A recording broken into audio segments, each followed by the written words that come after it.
Sebelumnya, Assalamualaikum warahmatullahi wabarakatuh. Welcome to my channel and welcome back to my channel. Kali ini saya akan membahas tugas saya mengenai pengkodean data. Oke, langsung saja kita bahasnya. Komunikasi data, pengertian pengkodean data encoding. Pengkodean encoding adalah proses perubahan karakter data yang akan dikirim dari suatu titik ke titik lain dengan kode yang dikenal oleh setiap terminal yang ada dan menjadikan setiap karakter data dalam sebuah informasi digital ke dalam bentuk biner agar dapat ditransmisikan. Oke, suatu terminal yang berbeda menggunakan kode biner yang berbeda juga untuk mewakili setiap karakter. Setiap data mempunyai kode yang berbeda satu sama lain. Kode berupa kumpulan simbol khusus yang digunakan untuk membentuk sebuah data, sekumpulan simbol khusus yang digunakan untuk mewakili sebuah data, atau kode data merupakan sekumpulan bilangan atau angka yang memiliki aturan tertentu. Sistem bilangan yang dipakai pada komputer adalah bilangan biner 2 simbol, okta 8 simbol, dan heksadesimal 16 simbol. Komunikasi data, pengertian pengkodean data. Pengkodean data, komunikasi data. Teknik pengkodean 1. Data digital, sinyal digital. Merupakan bentuk paling sederhana dari pengkodean digital.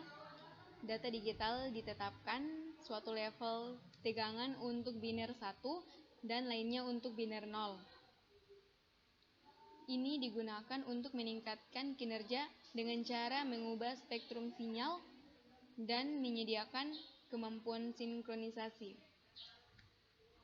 Kedua, data digital, sinyal analog. Sebuah modem mengubah data digital menjadi sinyal analog sehingga dapat ditransmisikan sepanjang seluruh analog. Teknik dasar adalah AFK, FSK, dan PSK. Ketiganya mengubah suatu karakter atau lebih menjadi suatu frekuensi pembawa yang mewakili data biner. 1. Sama dengan level voltage yang lebih tinggi. Sinyal digital ini memiliki berbagai keistimewaan yang unik yang tidak dapat ditemukan pada teknologi analog, yaitu 1. Mampu mengirimkan informasi dengan kecepatan cahaya yang dapat membuat informasi dapat dikirim dengan kecepatan tinggi. Kedua, penggunaan yang berulang-ulang terhadap informasi tidak mempengaruhi kualitas dan kuantitas informasi itu sendiri. Yang ketiga, informasi dapat dengan mudah diproses dan dimodifikasi ke dalam berbagai bentuk. Yang keempat, dapat memproses informasi dalam jumlah yang sangat besar dan ini secara interaktif. Sinyal digital memiliki beberapa kelebihan dibandingkan dengan analog. Yang pertama, kecepatan lebih tinggi. Yang kedua, kualitas suara lebih jernih. Yang ketiga, lebih sedikit kesalahan.